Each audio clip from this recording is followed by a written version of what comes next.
our speakers. So Jeff Horseman is an associate professor of chemistry and biochemistry at Wilfrid Laurier University in Waterloo. He's written and spoken on the negative impacts of EDI protocols on research funding and on faculty hiring, free expression, and democracy. And Jeffrey Sachs is a continuing instructor in the Department of Politics at Acadia University, Nova Scotia. And he's written about campus freedom of expression, academic boycotts, and the partisan imbalance in academia. So I flipped a virtual coin, and Dr. Sachs will be presenting first. So you will have about 15 minutes first. Thank you.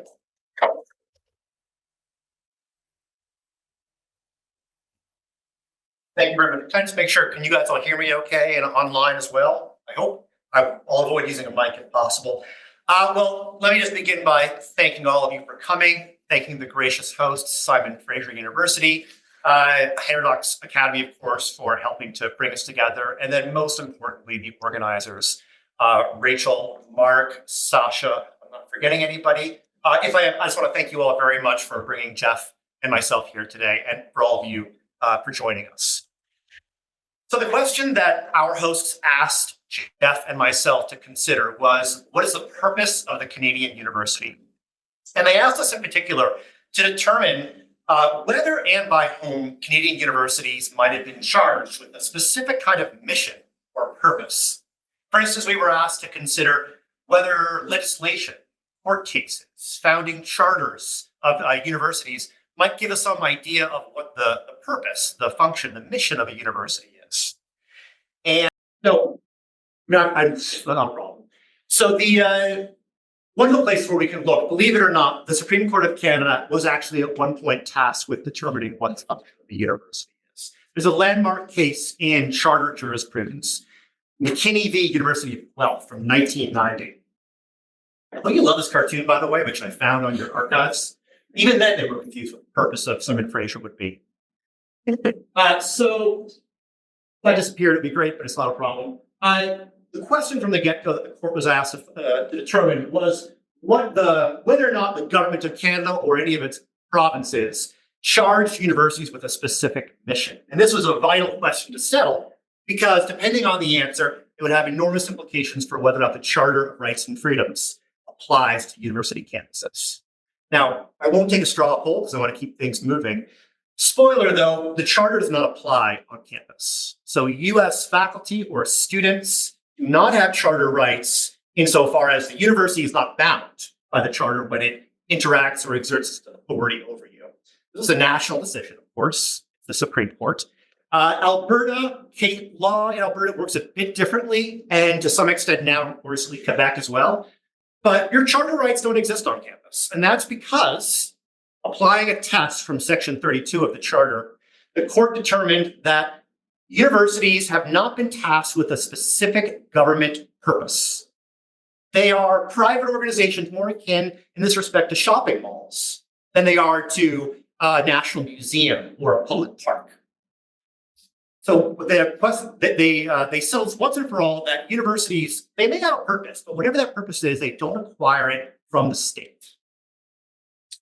You might think then that we can turn to the legislation, the enacting legislation that establishes universities.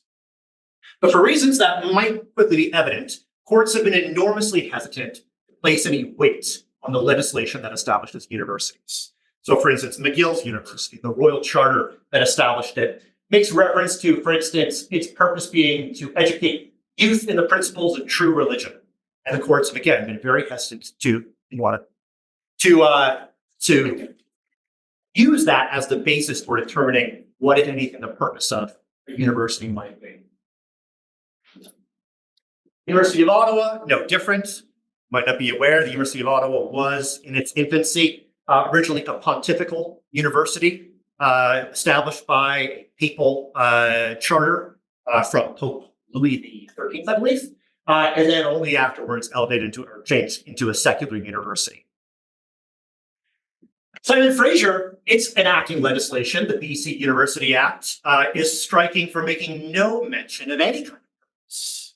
You won't find, you can search the entire length of that text and you won't find anything in it that explicitly directs the university to perform a function. I hope We're not surprised to get that. maybe you love that. You will be able to, I think, infer something about how the government imagined the university functioning. For instance, quite interestingly, it makes reference to the institutional autonomy of the university from political influence. So ministers have no role in directing the university towards any one goal or mission. And as probably is clear to many of you in the room, because I understand it's topic of much conversation these days, the university is charged under the Act with being non-sectarian and non-political in principle. I'll return to that language later on. If we have time, we can always handle it in the question and answer. Okay, so legislation by and large is not going to give us much insight into what the purpose or function of universities are. Governments have been quite hesitant, remarkably, I think, to actually set universities on a specific path. And I think it might be worthwhile considering why that is the case. Why not be more direct? Or in those cases where they were direct, why doesn't the courts or why don't provincial governments put teeth on that and make universities march to a specific drum? One reason is because this conversation is not new. Debates over the purpose of the university are as old as Canada's university system itself. And to a large extent, the kind of competing theories of the purpose of the university reflect the anxieties and the political concerns of the day. Prior to World War I, one of the great questions was whether or not Presbyterian or Protestants should be welcome into Catholic universities, Catholics into Protestant ones, Jews into any of them. And the message marched down from many universities was quite clear. To say that a university is national and to say that it is distinctly Christian is practically saying legally one and the same thing, but in different terms, argued one MP for Kingston in reference to Queen's University. Later on, during World War I, the tenor, the nature of the questions about the purpose of the university shifted. No longer religious nationalism, but now about uniting Catholics and Protestants into a larger kind of national spirit. The purpose of the university then became bound up in questions of culture, British blood, of English history. After World War II, the gates of universities were thrown open in a way they hadn't been before, and more students and professors from all walks of life were coming in. It ceased to be an incubator, to the same extent at least, of elites. And so the question of virtue and good character became central to most people's conceptions of what universities were. They were not simply in the business of educating, they were molding people, these unwashed masses that were storming the barricades after the war and helping them to appreciate the virtues that animate Canada. In the 1950s, especially amidst the Cold War, Canada's universities were consumed by market logics of various types. For instance, in the 1940s, and especially with the founding of COUT, the Canadian Association of University Teachers, in 1951, the question became what the relationship ought to be between university employers and their staff. And to some extent, many argued, for instance, UBC President Larry McKenzie, the purpose of the university is to be a haven from the market, a place where market logics have no purchase. Very clever tactic if you're looking to forestall the formation of a faculty union. Much later, though, it became the site of markets, that universities were handmaidens to markets, that they were intended to propel the economy of a province forward and were intimately bound up in the university and the logic of markets. Today, I don't even know how to characterize the debates we have today about the purpose of the university. It seems to traffic overwhelmingly in different languages of abstraction, whether that be therapeutic, about promoting wellness and respect, an epistemic value of truth, knowledge of meaningful and productive life, or this uncharacterizable mess that I pulled off of Universities Canada's website. Hope that doesn't violate the spirit of the heterodox way to describe it that way. It refers to universities as being connectors and catalysts, and that we are there to create positive change. I mean, I don't know what that means. Maybe you can discern its intent. The point I'm trying to make here is that we have been having this conversation about purposes of universities from the get-go. This is not new. Maybe you take comfort in that fact. And in fact, I'm going to argue that this conversation about purposes is a symptom. It's a symptom of some underlying anxiety. If your concern is with fascism in Europe, then universities are pillars of democracy, and that's where they exist. If your concern is about the decline of Canadian values, well, then they exist to inculcate Canadian values. Whatever it is you are concerned about, you will see the university's purpose as a tool for furthering whatever the opposite of that is. That should tell us something interesting as well. Universities in Canada, I would argue, and I don't have time to really elaborate on this in too much depth, have no single purpose. The fact that the conversation can take so many different forms is not a bug, it's a feature.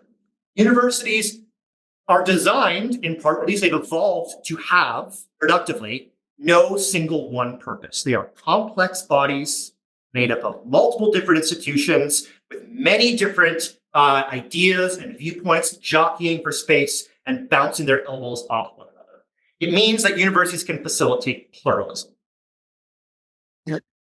I would argue then that the default posture of university leadership should be a deep skepticism of missions and purposes.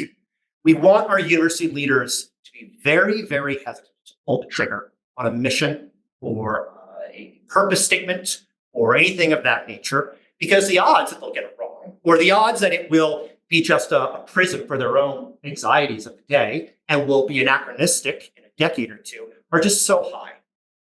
And we're better off in many ways not developing a desire or demanding that there be some kind of strong purpose that will then guide the university upon which we'll build all our policies from the ground on up.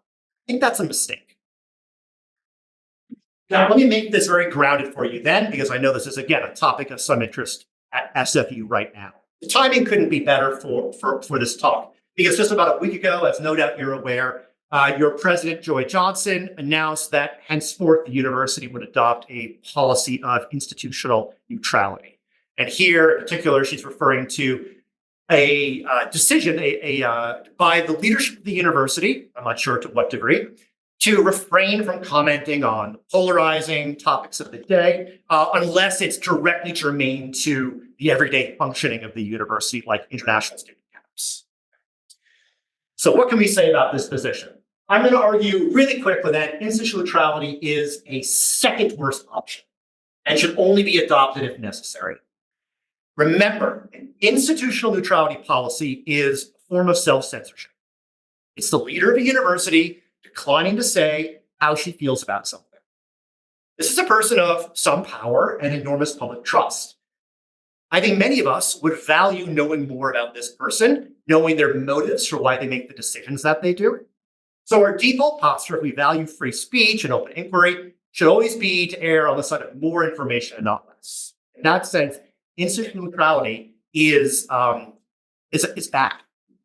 Now, I'm going to caveat that, though, by saying just because it's bad doesn't mean we shouldn't do it. Because there might be very good reasons to bite that bullet and adopt institutional neutrality anyway. The good may outweigh the bad. First.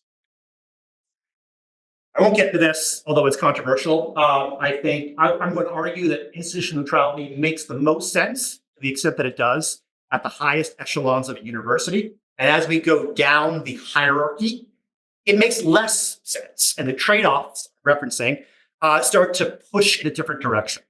We can talk about that as well, because that's a very controversial claim in the larger kind of literature about institutional neutrality.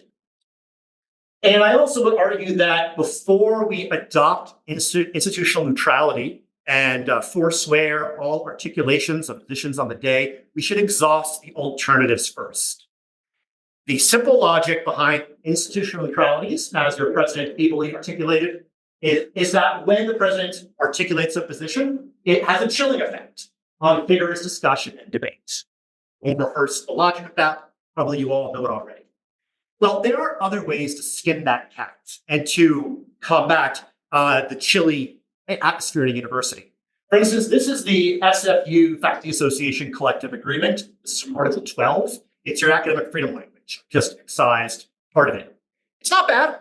It's a bit better than average, actually, compared to most universities in Canada. It could be better.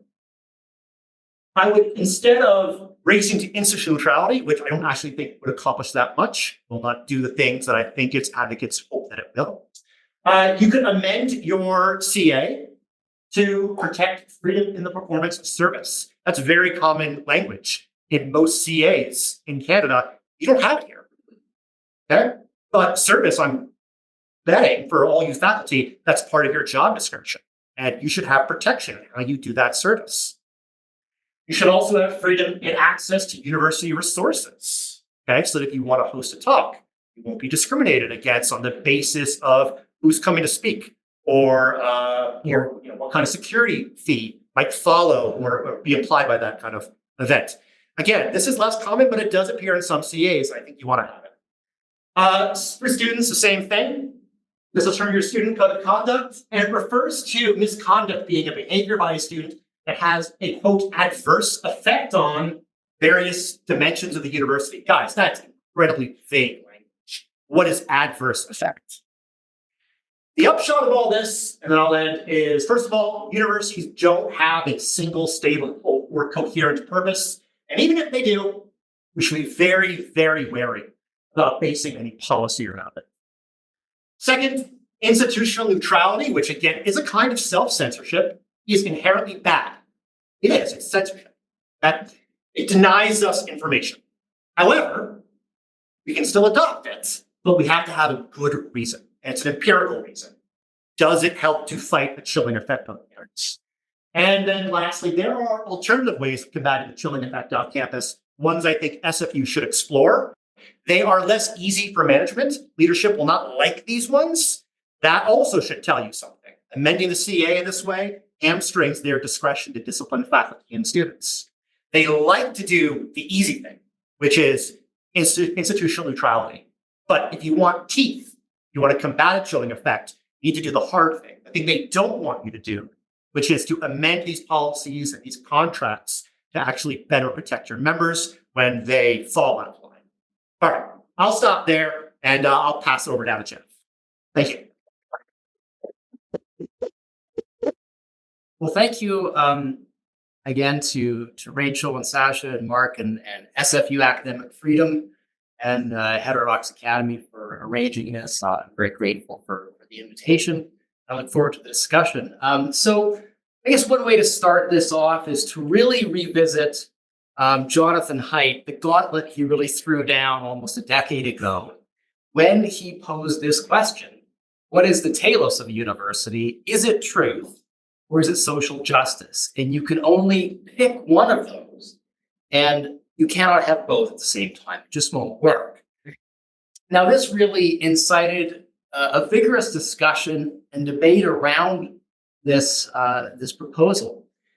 Some people figured, well, you can have two. You just have to order them properly. So when they run up against one another, truth wins out. Now, this was recognized by some others, saying, well, seeking truth doesn't really fit all the activities and all the disciplines of a university.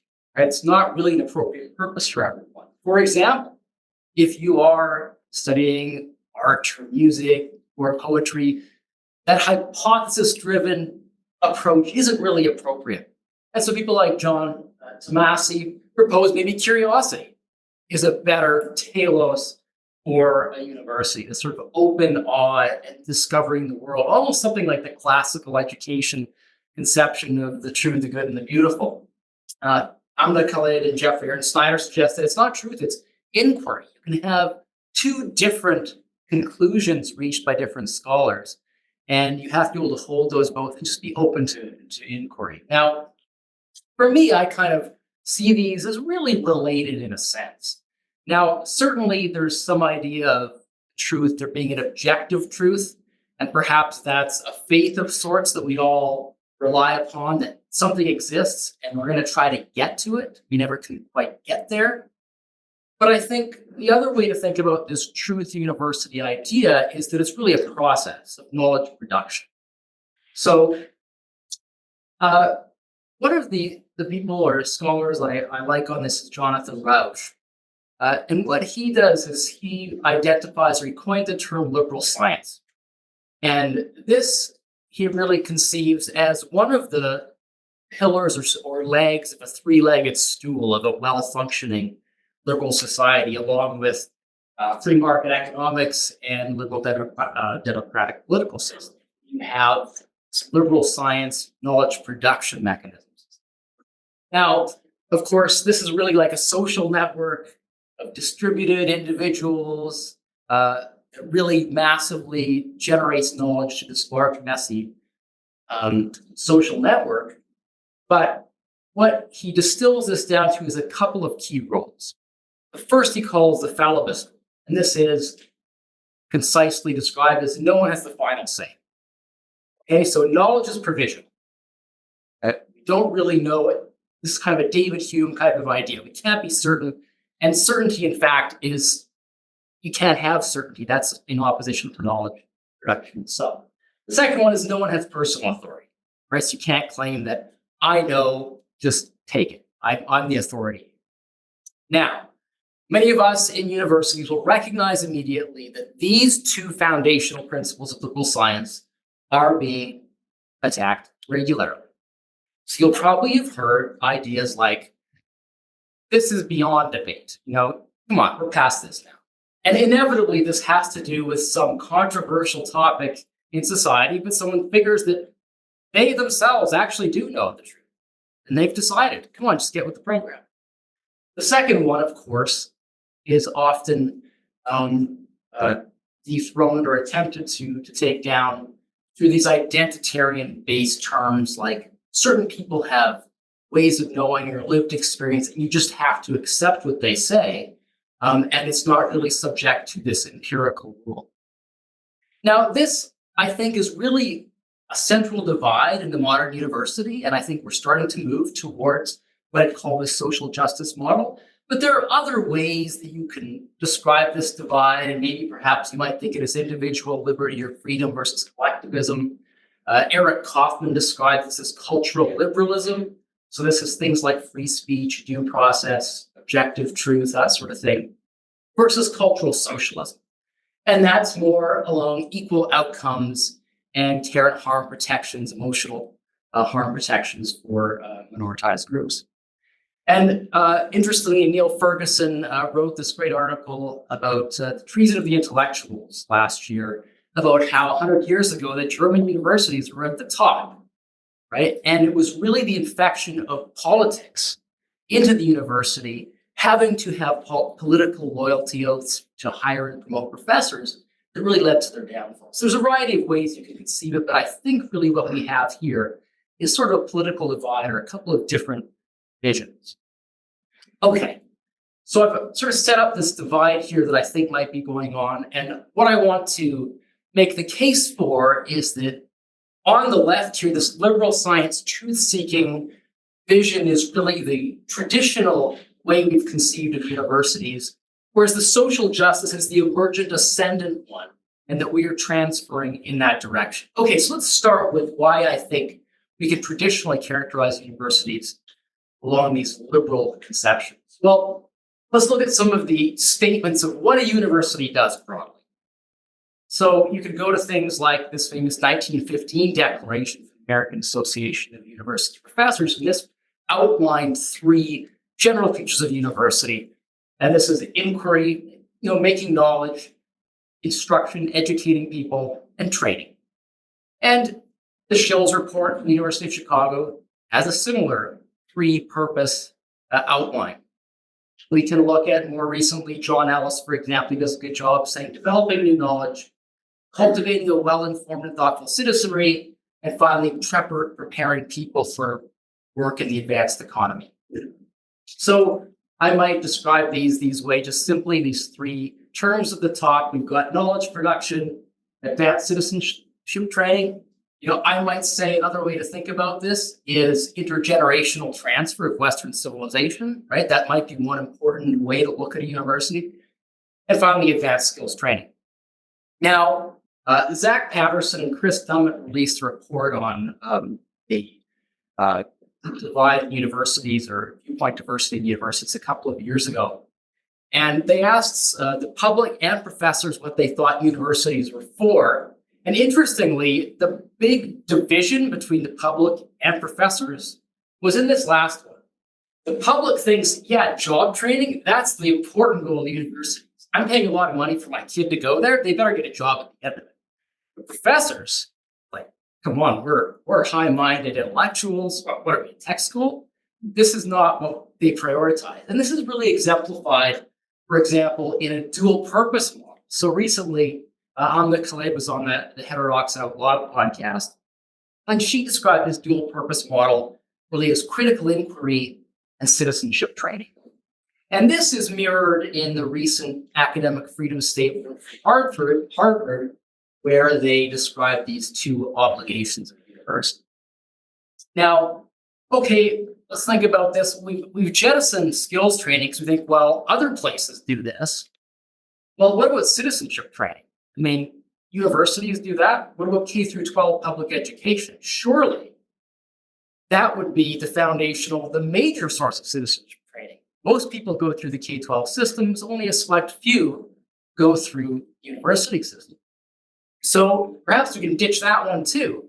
And that's what some people have done. So this is what the institutional neutrality statement from Harvard University. They come out strong right away in the first sentence. The purpose of the university is to pursue truth. Now, this may seem kind of narrow, right? We've already said there's all sorts of things that they can do. But I think there is some value in thinking, well, maybe this is uniquely a distinguishing feature of the university. So what they, if you think about something like the law courts, certainly the law courts would use truth seeking to get at truth, but it's in service of administering justice, where maybe institutions or universities do this as it's headed itself. Okay, let's go through a few statutory definitions. I'll maybe do quickly because Jeffrey really did a very good job of outlining this. Really, when you think about the Canadian landscape, provinces, with the exception of Alberta, as I learned at lunch, really just define it as degree granting institution, which primarily Ontario says that explicitly. So you really have to go to different types of institutions themselves. Ryerson, or now TMU, outlines these three features that I discussed. Jeffrey already mentioned Ottawa. Sort of similar, they have a unique feature of bilingualism. My own university and its spin-off University of Waterloo have the identical object, they call it, which I think is really elegant in its simplicity. The objects of the university are the pursuit of learning through scholarship, teaching, and research within a spirit of free inquiry and expression. Toronto and Western, I couldn't find any, right? There was nothing. Okay, so those are, again, we're kind of, as Jeffrey pointed out, we're kind of left with nothing from these statutory definitions. So what do the leaders of our institutions say? Now, when I Googled, what is the purpose of a Canadian university? I don't know if anybody did this, but you come up with a report in 2021 signed by 30 university presidents in Canada. It's a manifesto of sorts. It was co-chaired by Joy Johnson, your president. And they're really about reconfiguring the missions. And the types of things they talk about are really transformative change. It's almost revolutionary language here. They want to transform the economic, social, and political systems of society. So when you look through the language in this document, you see things like boldly create the future we envision, right, as presidents, fundamental rethinking of Canadian society, repurpose missions to deliver a sustainable future for all. Now, in terms of actual purposes, do we see these three types of purposes reflected in this? Not so much, right? There's sort of a range of things. Some of them are very vague, as Jeffrey mentioned. Something like co-create community solutions. I don't know what that means. Maybe we go and pick up garbage and make the streets cleaner. But one that is in direct opposition is this decentering Western knowledge, right? That is really in opposition to the traditional views. Okay, so again, countering threats. This is sort of language more almost a Department of National Defense than a council of university. Okay, so what I'm suggesting here is to really have a shift in purpose from this traditional liberal approach towards that of social justice that's occurring. So this is really, I think, a political problem. This Harvard institutional neutrality statement stated that we can't be neutral, right? We have to commit to that liberal conception of a university. And that's because really the public is not on board with social justice mission of the university. And this was outlined by Eric Kaufman in a report, which really demonstrates that the public really is on average about 2 to 1 against the modern ideas of social justice. The Dummett and Patterson report showed even faculty, they actually surveyed on 4 purposes. They added social justice, and with both the public and professors, this came in last among those 4 purposes.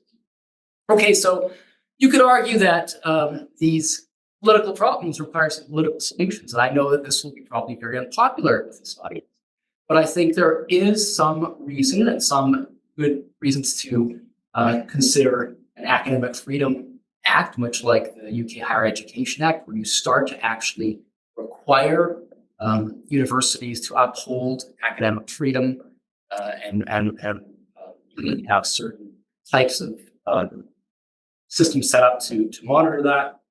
I think institutional neutrality needs to be committed to doing things like abolishing the EDI bureaucracies that are really very narrowly focused political organizations, things like political symbols, and a variety of other things we can consider. But I think I'm low on time, so I'll wrap up there.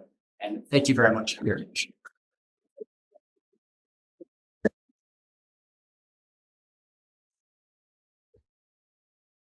Thank you so much to Jeff and Jeffrey. I invite you now to take a seat, and you take about 15 minutes to ask each other questions about each other's presentations, and otherwise have a conversation about topics of your choice.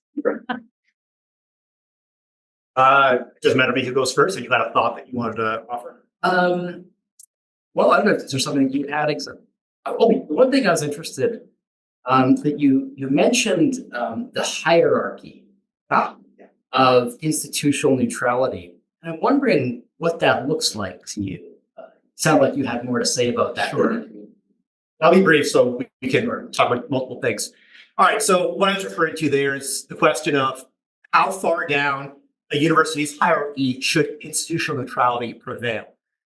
For instance, I don't think that individual faculty must remain neutral on the controversial issues of the day. Now, there's a discussion to be had about whether they must be neutral in the classroom, okay? But acting as a professor, they should be able to comment in the press. That's not controversial, I think, thing to say, and in engaging in activism in their own lives, but, citing themselves, I'm a professor in forest ecology, and I think that this chemical is very bad. You can make that argument. Okay.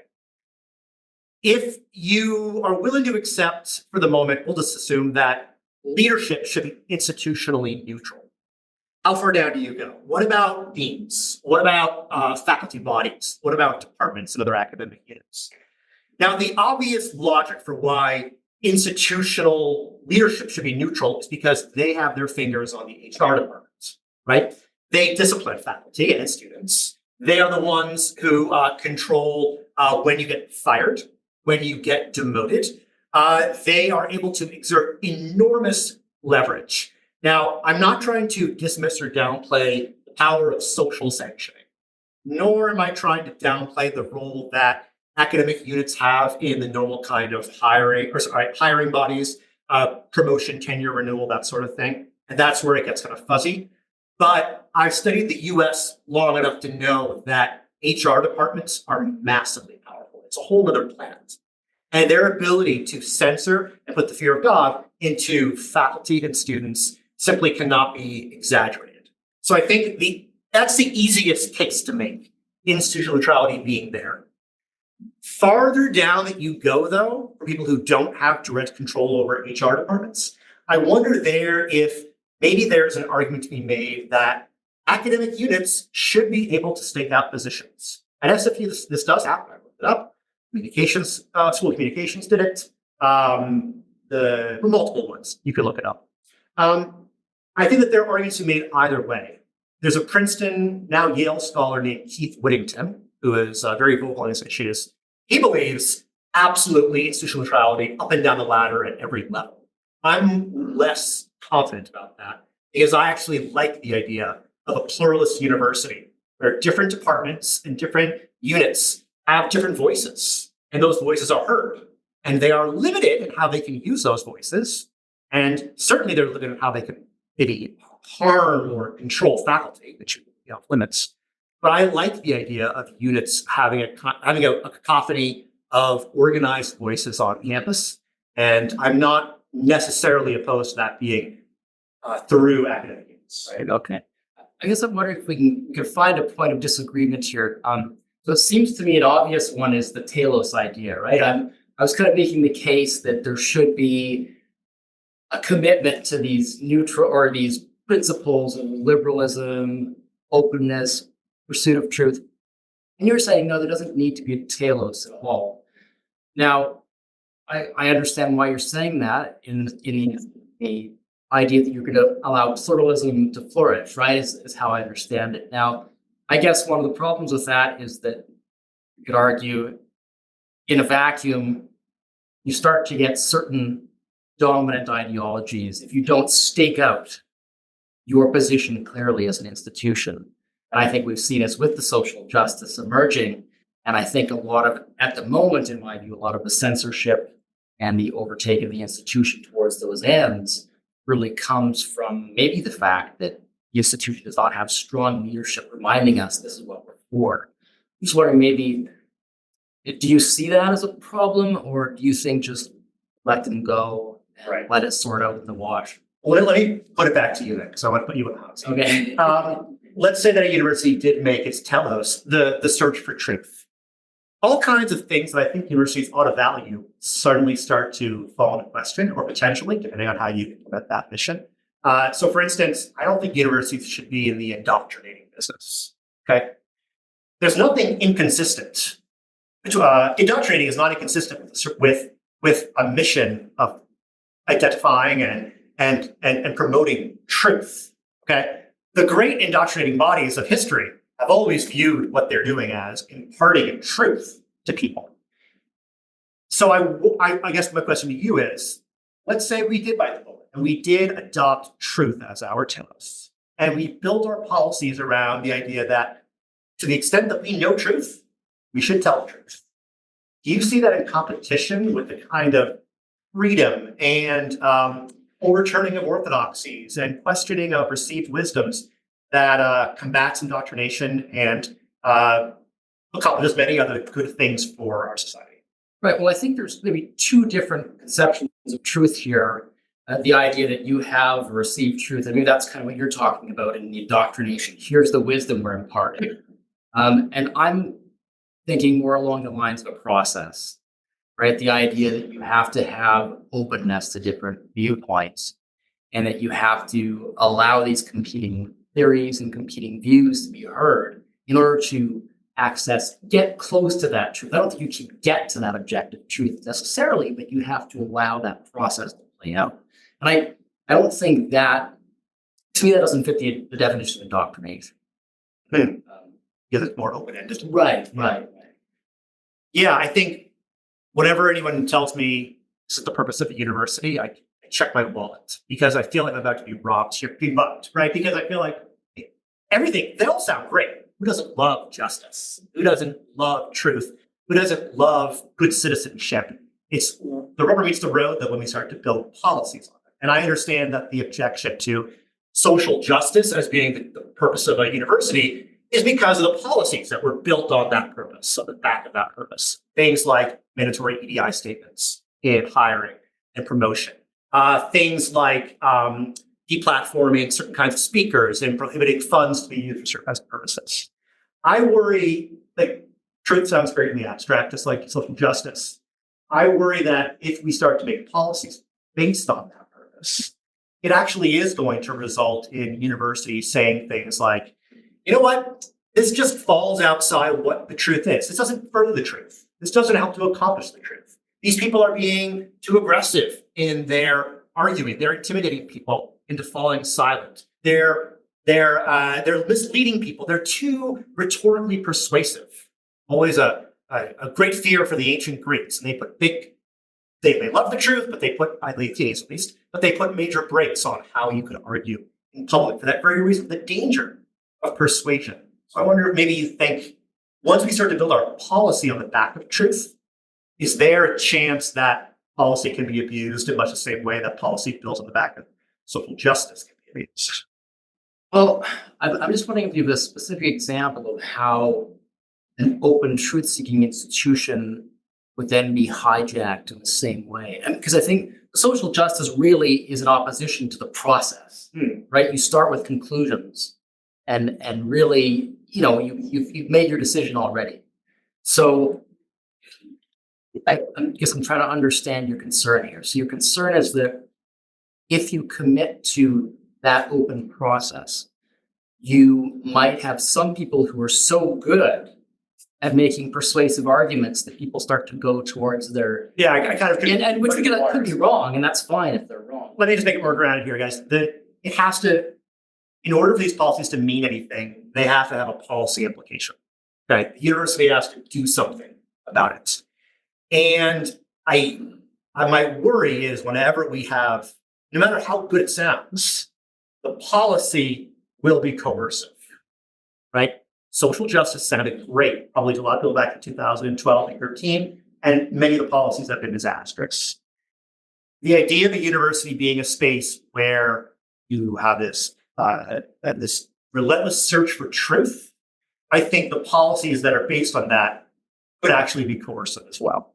I'm trying to give an example where an example might be something like policies in much the same way that we have like this informal policy of deplatforming certain kinds of people. I can imagine people, a university taking the posture of this, what they want to say brings us further from the truth. It limits our ability to pursue the truth. What they're saying harms the truth.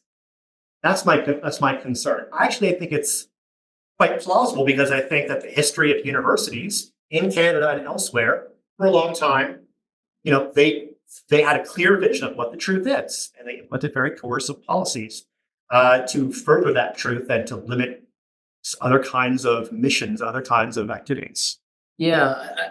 Again, I'm trying to think of an example because I think again we're sort of going back and forth between truth and truth-seeking process, and I think as long as we remain open and keep that funnel of ideas open, right, that empirical rule, well, we can correct, temporary truths or knowledge through that process. So I'm trying to think of how, one particular way that, commitment to that liberal process, an institution, and really inculcating that throughout the culture could cause a problem or making some people feel intimidated to pursue the truth if you have a commitment to keeping open that funnel of new ideas and knowledge.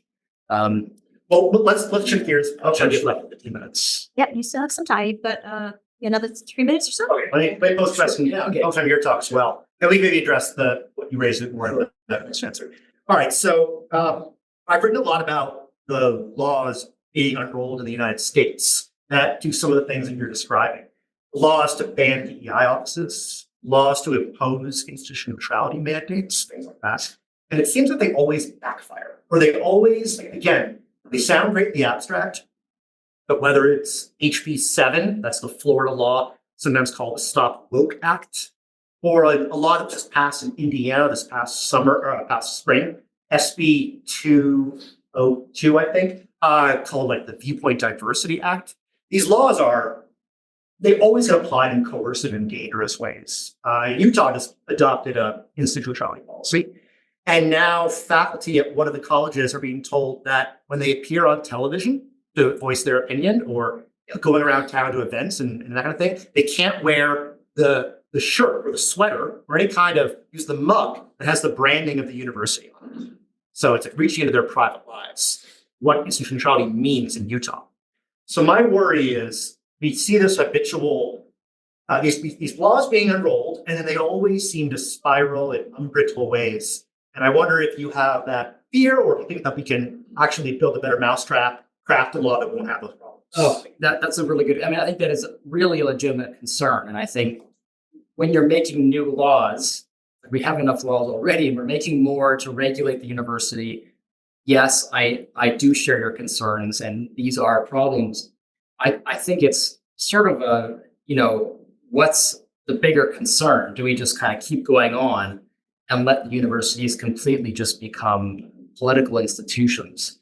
And I think at this point, we do actually have, as citizens, we do pay our tax dollars by force to fund these public universities and our larger education system. And when they're doing things that are unpopular with the citizens, I think our only mechanism, and a legitimate one, is to align with the consent of the government and to actually pass legislation to try to correct them. It's imperfect. I agree. We do have problems, and it is a trade-off.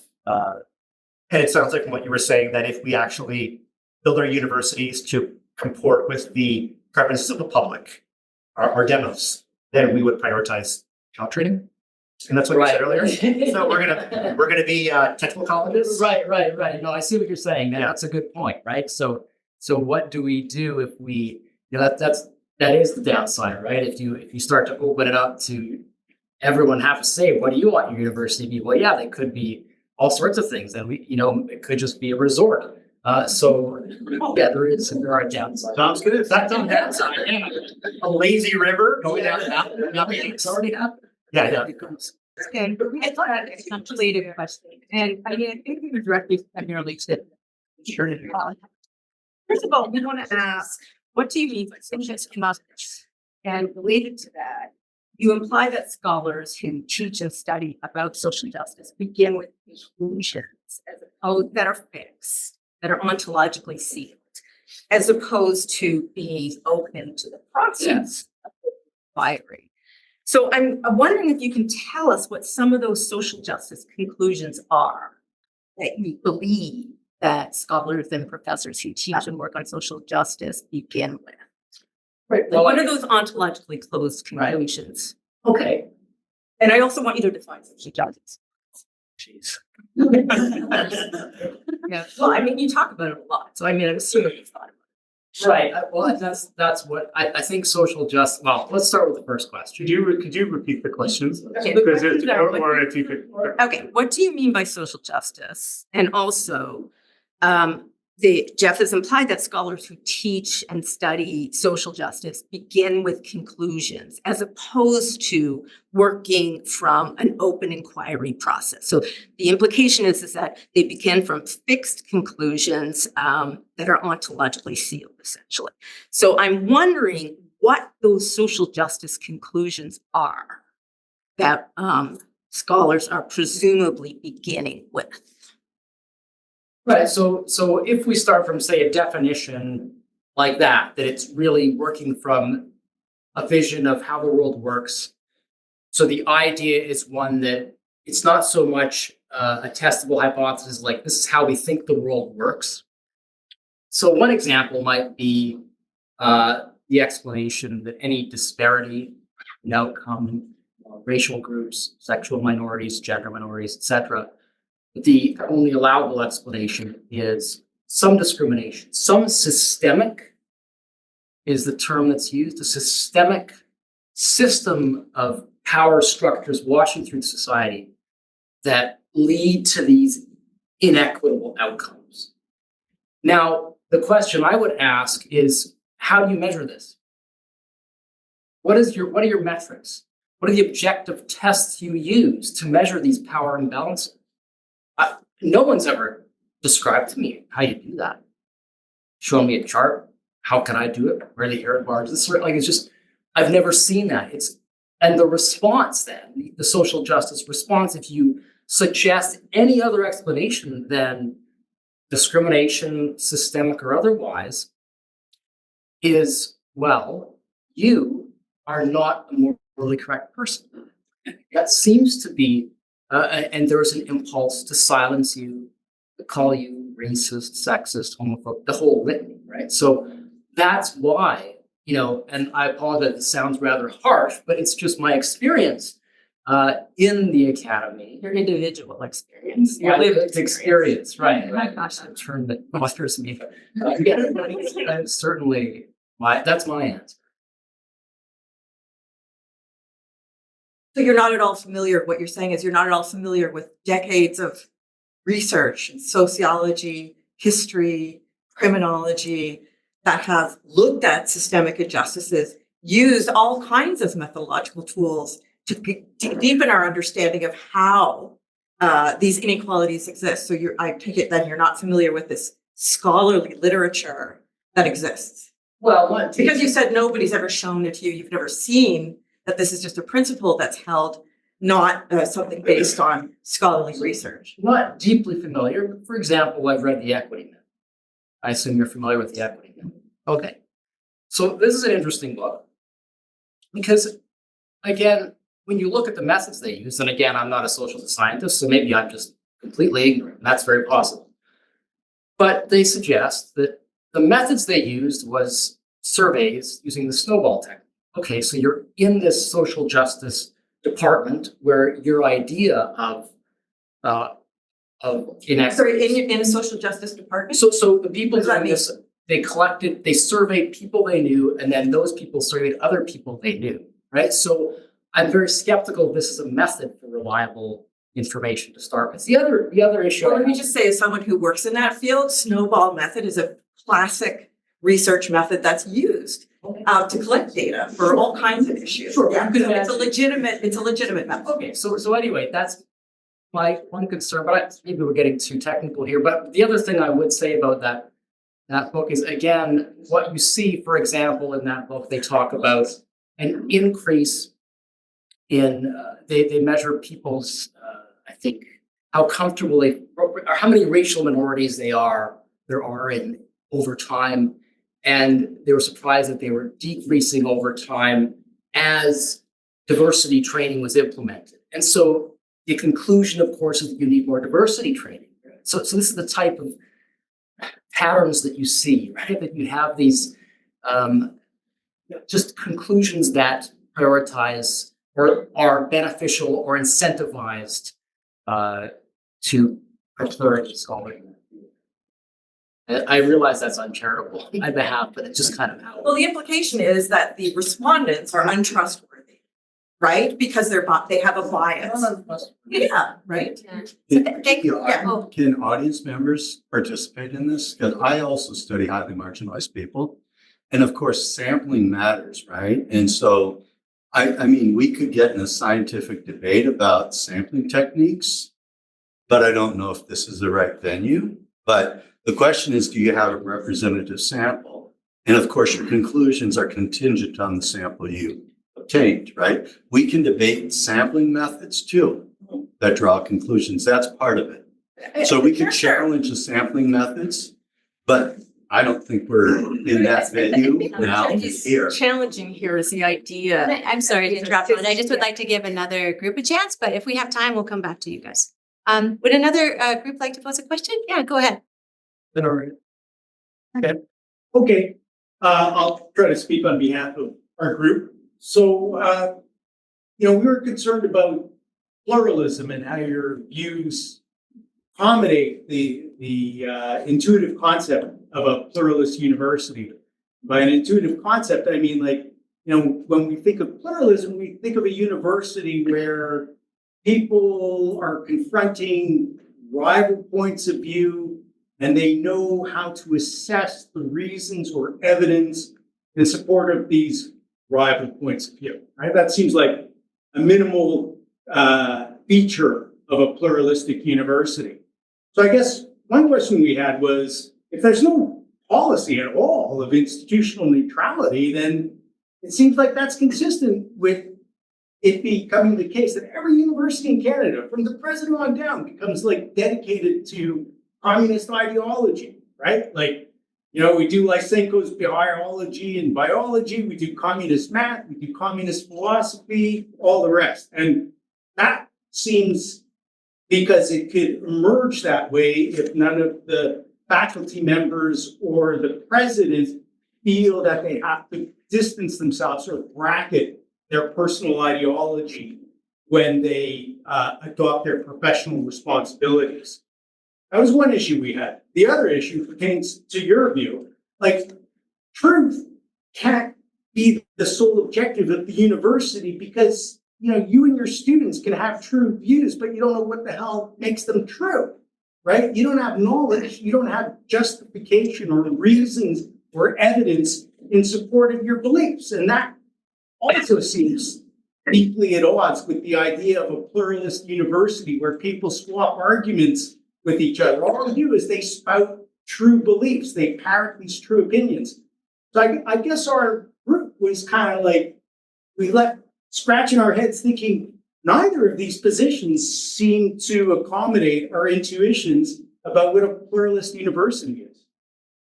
I hope that's, we can address that first point that was directed towards me principally. Okay, so institutional neutrality fundamentally, and also at SFU, based on your president's remarks, is about speech. She's not going to say certain things, okay?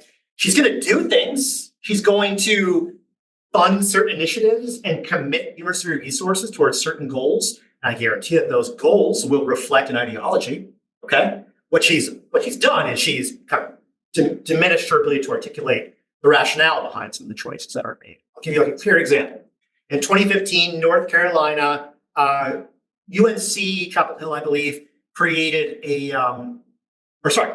at some point in the 80s, they created a Center for Labor Studies, okay? And that Center for Labor Studies was created with a very explicit kind of objective, which was to further consolidate and to deepen the knowledge of and help to elevate and strengthen labor in the state.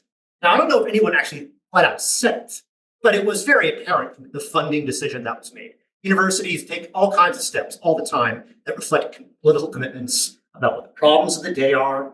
It happens every time they create a new climate center research institute. All right. What institutional neutrality normally kind of requires is we shut up about it. We don't say why we feel what we feel. We don't explain our reasoning. We are denying people knowledge about what our leaders value. And I think that is like a red flag, just from a totally intuitive kind of like free speech point of view. I want to know what Joy Johnson cares about. So if we're going to restrict her speech, we need to have a good reason. Now, I think one good reason is it helps to promote speech on campus. It allows people who might be a little timid to nevertheless express their views and to take out positions that they wouldn't if they knew that she held the opposite position. So that's why I think the smart move is to double down on strengthening the rights and the freedoms and the opportunities to speak of faculty and students. This is more costly, like I said, for universities, but it is far, far more meaningful than merely directing our leaders to disguise what they think. That is how you really get a meaningful debate on campus. Now, the issue of pluralism, about units having their own points of view and articulating that, there can be problems. And I think it has to be case-driven. Some universities might have strong protections, and so it doesn't matter that the chemistry department has a point of view on a chemical, okay? But others, it might be a problem. I think it's case-driven, and some universities can better accommodate this kind of position-taking by subunits than others. I think a vigorous university to me is one where we actually have those strong points of view, which, remind you guys, that's what universities were meant to be. That's what the unitas in universities originally was. It was taking a school of medicine and a school of theology and a school of rhetoric and mashing them together. They all had their own missions and their own purposes, but you make them work together in a messy, frequently, literally violent way in the grand arc of European university history, but productive. I think we can agree. Electricity. So that's kind of like, that's my vision of what a plural university would be. Strong individual rights, but we allow our subunits to stake out positions and fight it out on the fields of, informally on the university quad.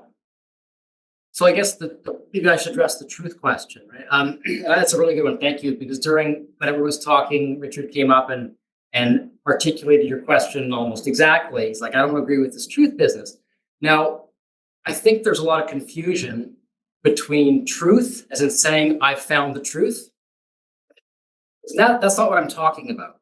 Okay, so what I'm talking about with truth is the noun is an objective truth as the faith, right? That we say there is one, we can never get to it. And on the process of truth seeking, we're constantly revising and opening up to new information coming in on that route to truth seeking. So you should never say, well, I have the truth, right? I have knowledge that's provisional as long as it holds. You can have at it, right? Try to take it down as you will, but we don't have a truth, right? That's a clear goal we can never attain. Is that clear up kind of not buying what I'm selling? It's a heterodox way. Yeah, that's right. Okay, yes, go ahead, James.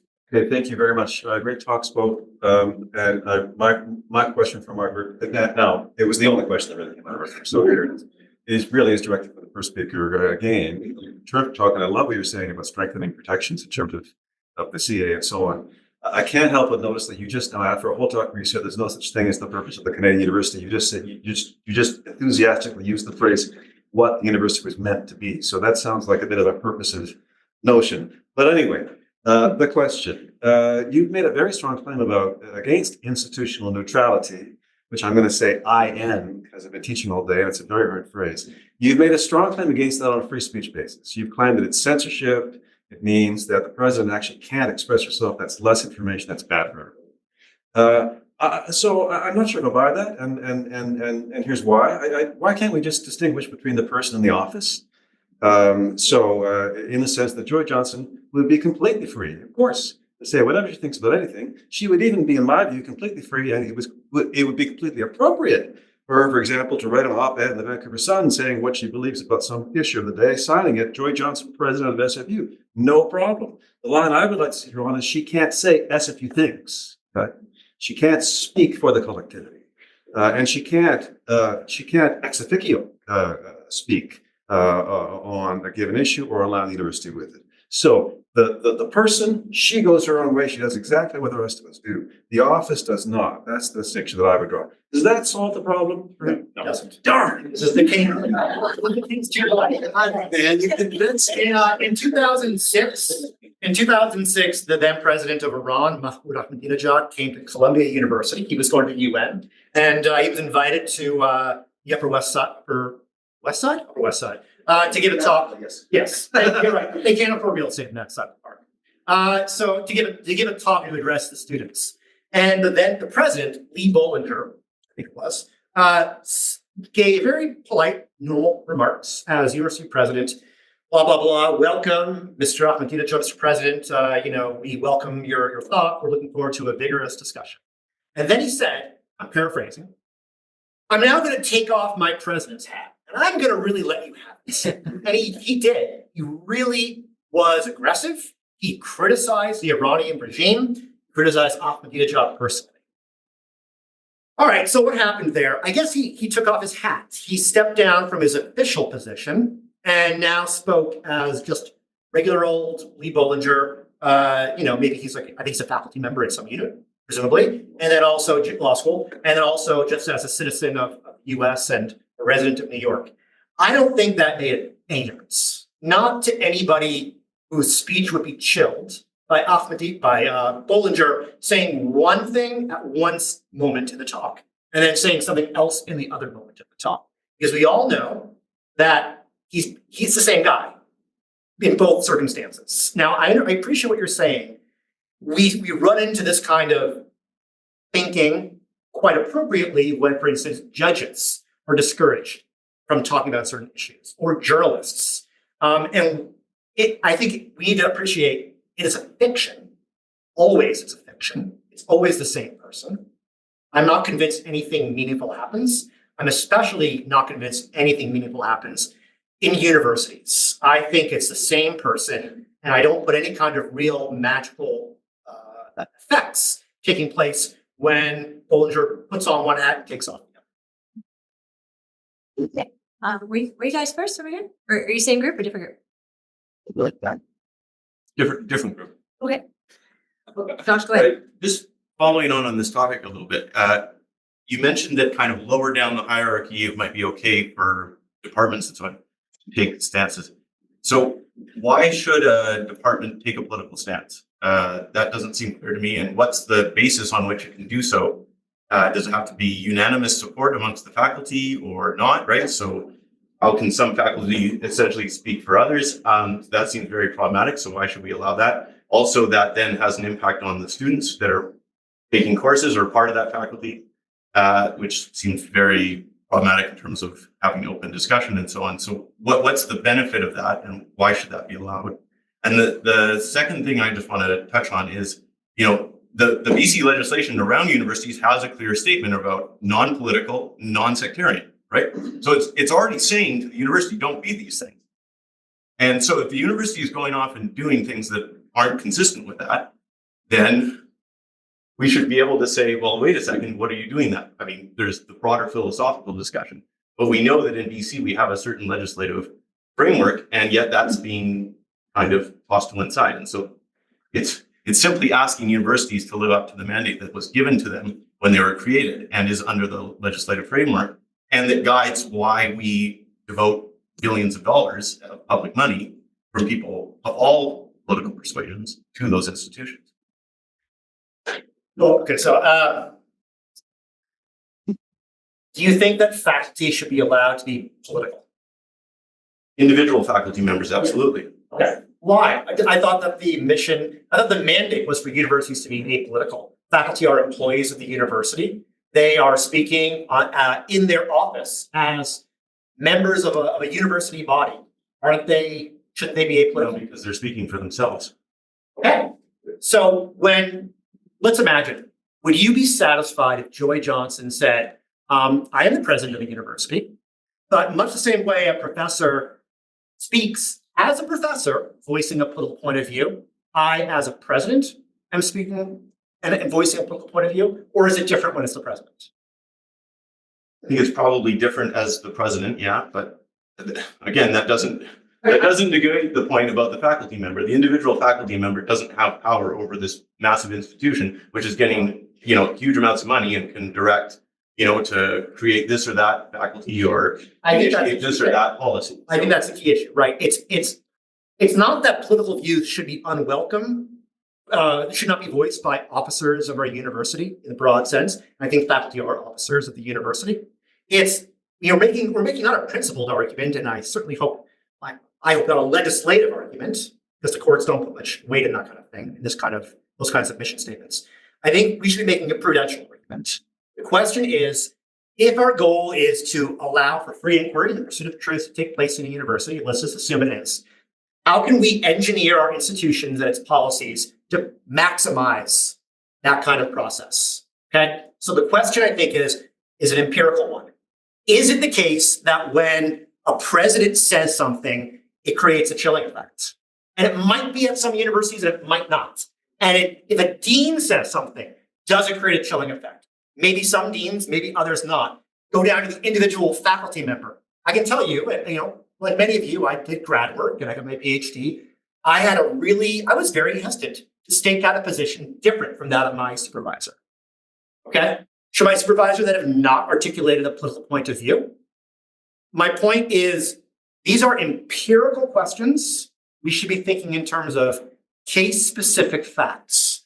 We shouldn't say everybody should never voice an opinion. I don't think we should say even none of our leaders should voice a political opinion. We should weigh the facts on the ground and think about what best maximizes whatever, in this case, if you have a goal, whatever the goal of the university is. Maybe it's the case at FSU that means leadership shuts up.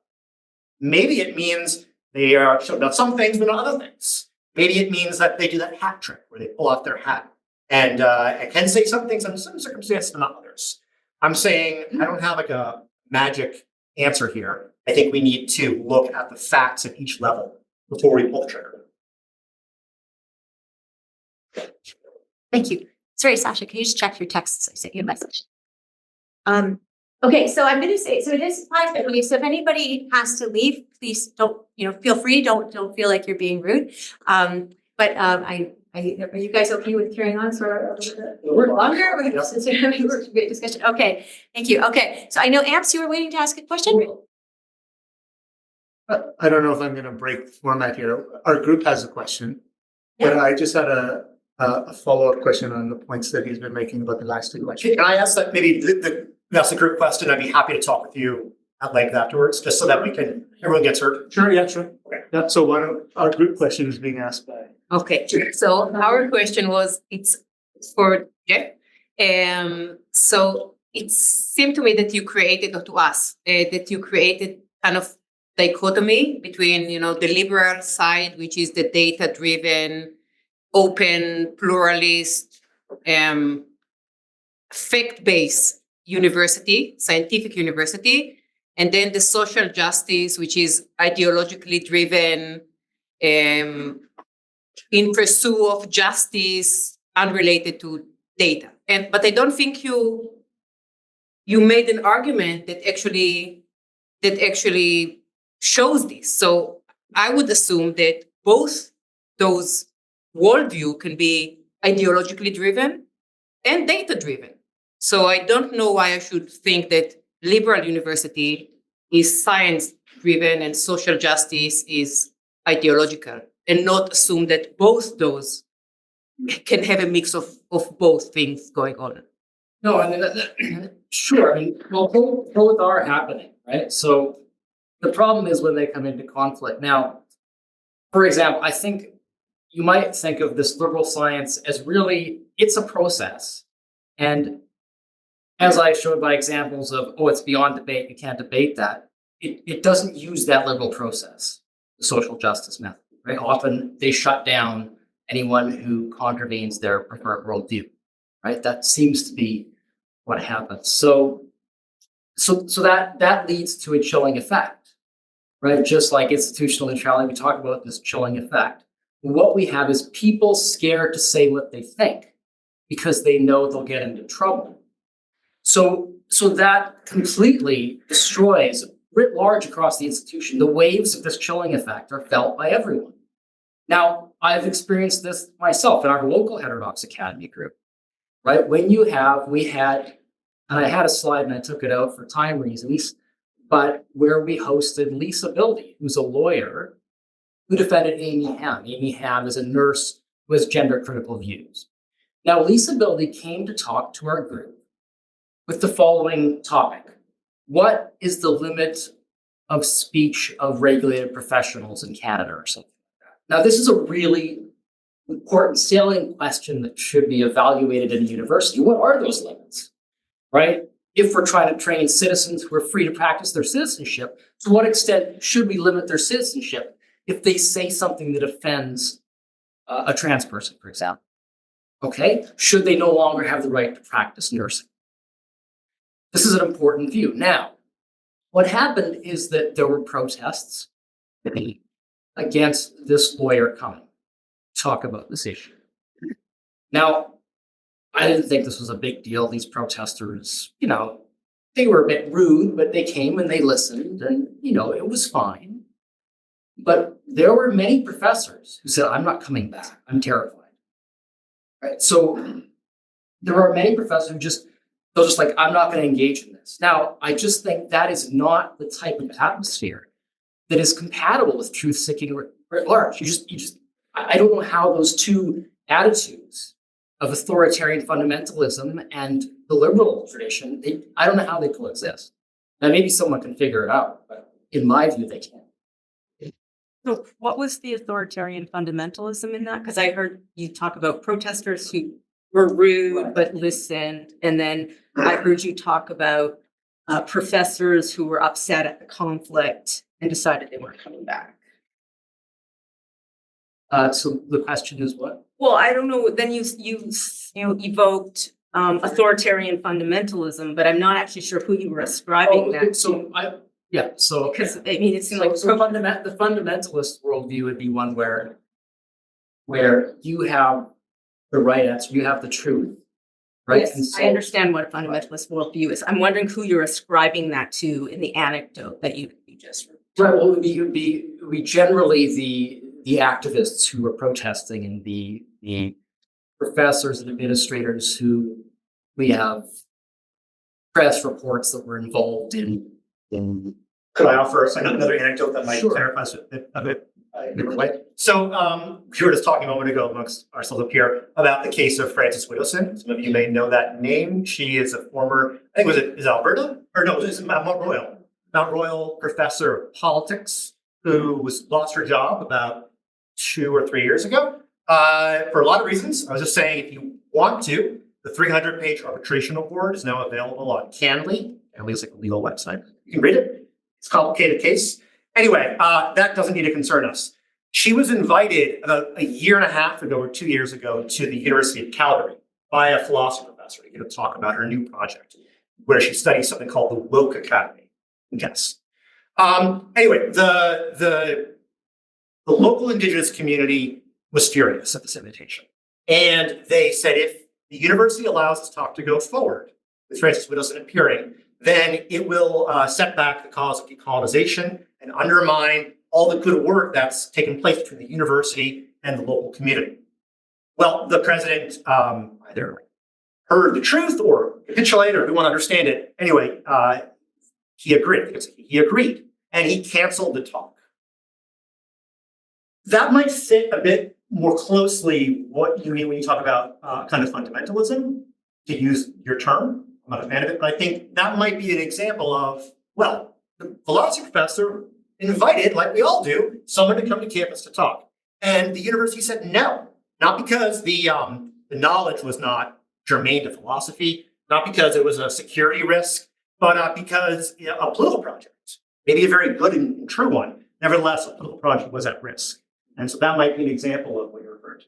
Yeah, I think that would fit the type of effect idea, a chilling effect. Thanks. I don't, Mike, you had a question, or your group had a question? Yeah, part of it was related to the previous question about the distinction between the president speaking as her person and the president speaking ex cathedra as the president on behalf of all of us. And you've answered that, I think. But it seemed to us that that distinction doesn't really go far enough. So it's just a distinction between two opinions, one offered with the hat on and one with the hat off. I came with a problem.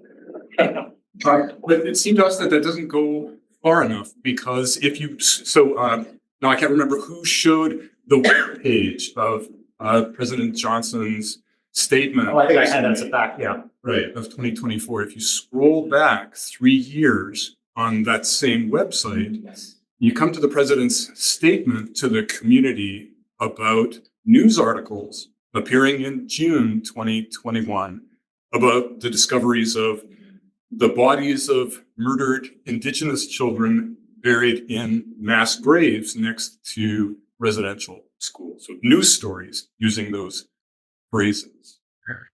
And Dr. Johnson's exhortation to everyone was that we must all commit in our personal and professional lives to these political projects of indigenization and decolonization and reconciliation. So these were not just statements of her personal views, not just with the hat on or even the hat off, but direction to employees and students about what their political projects should be.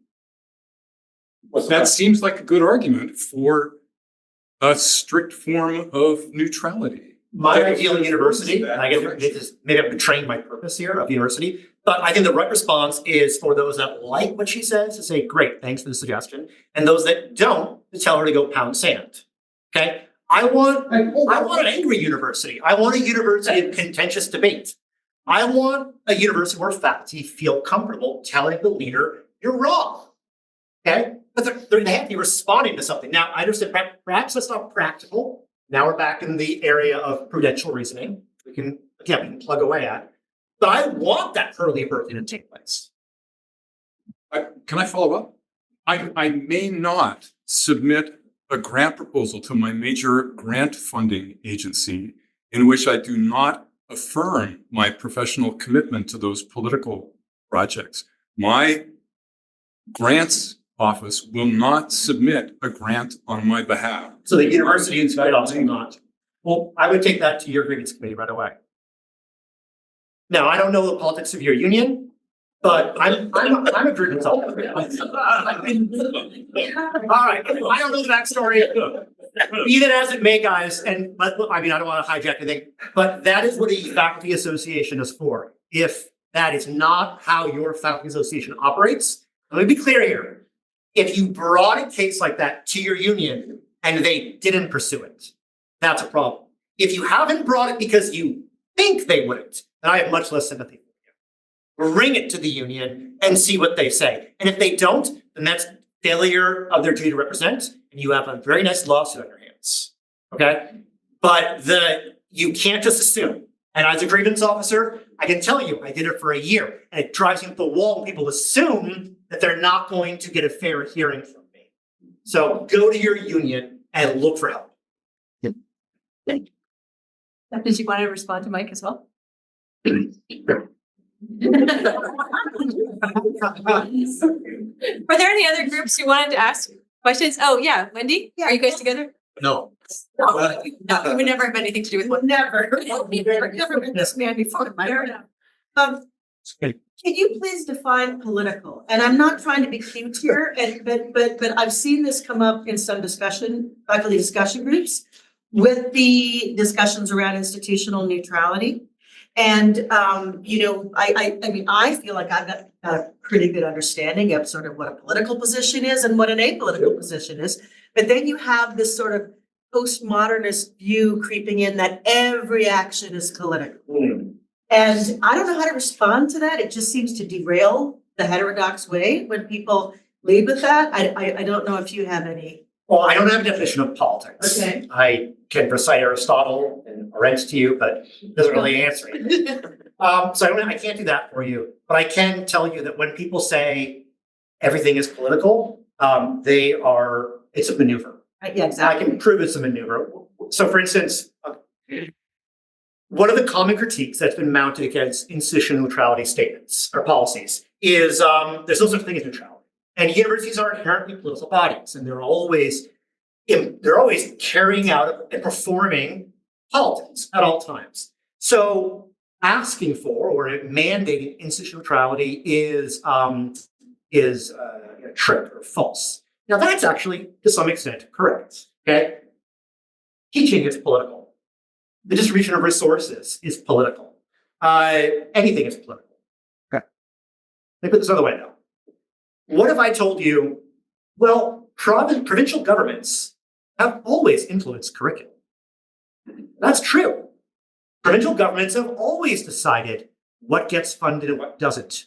They are always they're always crafting legislation and issuing mandates meant to shape universities. Should it therefore follow that we should not be worried when a province or Ron DeSantis in the US says, this is what you're going to teach in this particular class?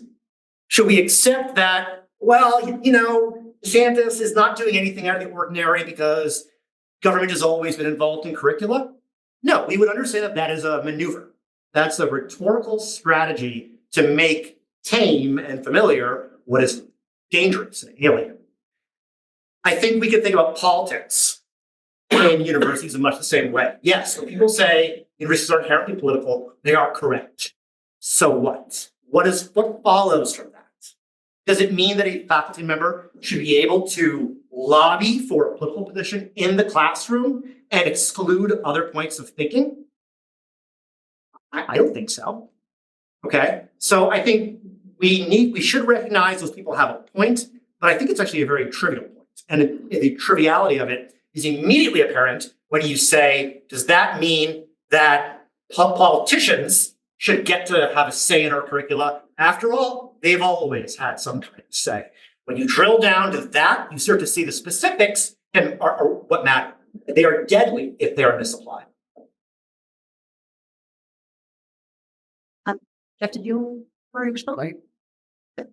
My dear. I guess in terms of, that's a really good question because we use it and I used it and now you call me. It's like, I don't know exactly what that means now. But I think No one does.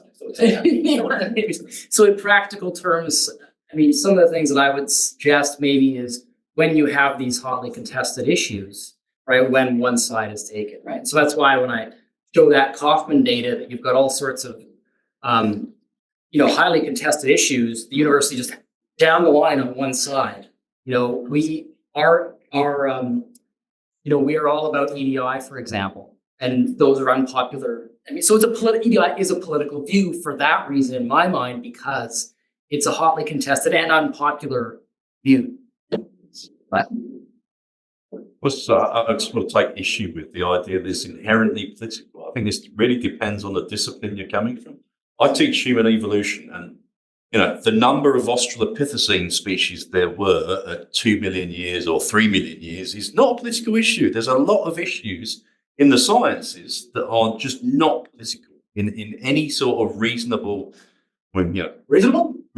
definition of political, right? I mean, they're just not.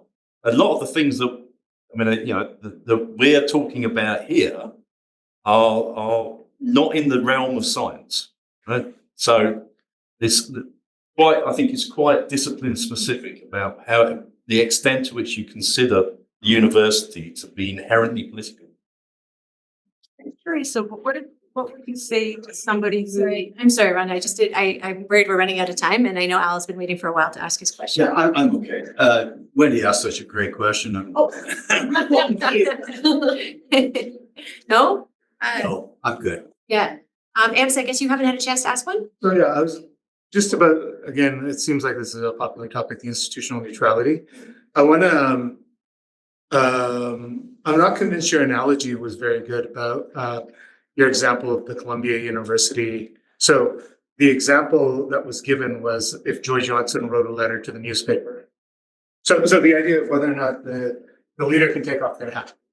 Okay, so that writing a letter to your newspaper is afforded to anyone, any of us. We can do that. But what Lee Bollinger did is he used his position as the head, and in the middle of that position, he took off his hat. So he didn't properly separate, I would argue, the role of the president and the role of the faculty member in the example you gave. And the other example, so I don't think it's I think it can be properly done if I guess the president's thoughtful about it. And your other example, when they made you gave a case of a university in the U.S. that made a labor department. Yes, UNC Chapel. Yeah, so to me, I don't care what the president's opinion is on labor and communism and so on and so forth, until we're setting up a labor department. So that seems to be a case where there are abstract ideas, which I don't need the president to comment on. And then there are specific ideas that the university starting a school, the university starting a department of whatever, in which case the president not only, the president has an obligation to comment then as the president. So to me, I'm not convinced either of those examples are very good examples of not being able to properly separate. Let me then, all right, bring up Poland for that. If President Joy Johnson gave a talk from the podium of SFU, if such a thing exists, then let's assume that's her wearing her hats, okay? And you're saying if she writes a letter to the editor or something like that, that's her not wearing her hat. Okay? I think you are banking on the assumption that her articulation of the view in the letter to the editor or what have you is ephemeral. It's not very prominent. She's voicing her opinion, and that's that. And then it's just the daily churn knocks it out. And it's not front and center the way that Lee Bollinger was at Columbia or Joy Johnson would be from the podium here at SFU. I don't buy it. I think that if the chilling effect can just as easily be achieved if Joy Johnson aggressively, but again, without off campus and off campus ideas, aggressively pushes a view.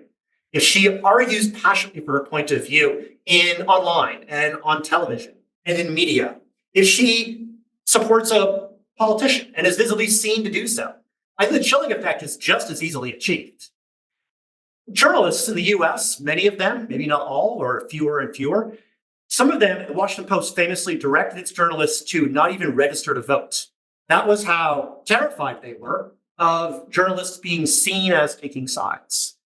Now, that is a very aggressive idea of the impossibility of taking off hats, because maybe there's something to it. Insofar as I don't think Joy Johnson will ever take off the hat well enough to totally eliminate the concern of chilled speech. Which is why my argument is we don't put all our eggs in that basket or even pursue it. Instead, what we do is we give faculty members the tools to resist and ignore that her when they want to. That's kind of my response to that. No, I get it. And I fully agree with your idea that, like, I do want to know her opinion, but I don't want her to speak for me. This other idea of, like, when maybe he's gone. Yeah. Oh, there you are. You moved. Well, like, if my department says something, I don't quite know what that even means. Like, the department is not a person. So if my department says something political or the university says something political, what does it mean? I certainly haven't tasked my head of department with that. I don't know, like, we haven't given, is it him right now? It is him right now. We haven't given him the authority to speak on our behalf. I don't quite know if we've given our president this authority. I don't think we have.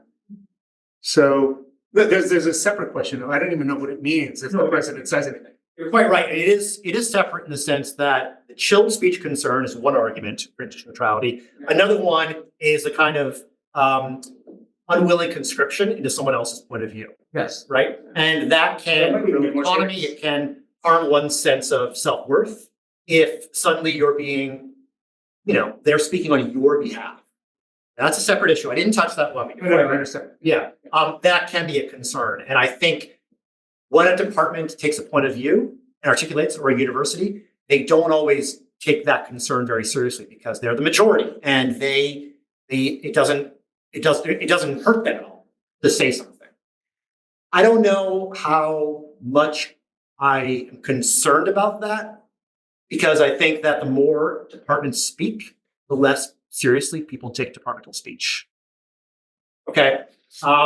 That's like the nice self-correcting thing about these sorts of things. So the communications department issued a statement here at SFU, or school communications, whatever, a few months ago about the conflict in the Middle East with Israel and Gaza. And it's very interesting. They've issued 3 statements recently, the last couple of years.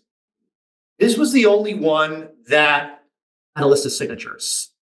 And it didn't say we are speaking on behalf of the department. Rather, it said something like, we members of the department. There's an interesting story there, I've no doubt. There must have been disagreement within that unit. And this was their solution, was to speak on the university webpage, to somehow speak with the gravitas of the department, but then to kind of solve the problem by listing the signatures and not speaking kind of anonymously as the department itself. That might be That's also one of the problems. Like, who are we speaking for? Well, we have the list of names who we're speaking for. Yeah, so it does solve one of the problems. Yes, we know. Yeah. I hate to end this wonderful discussion. Thank you so much, all of you, for your participation.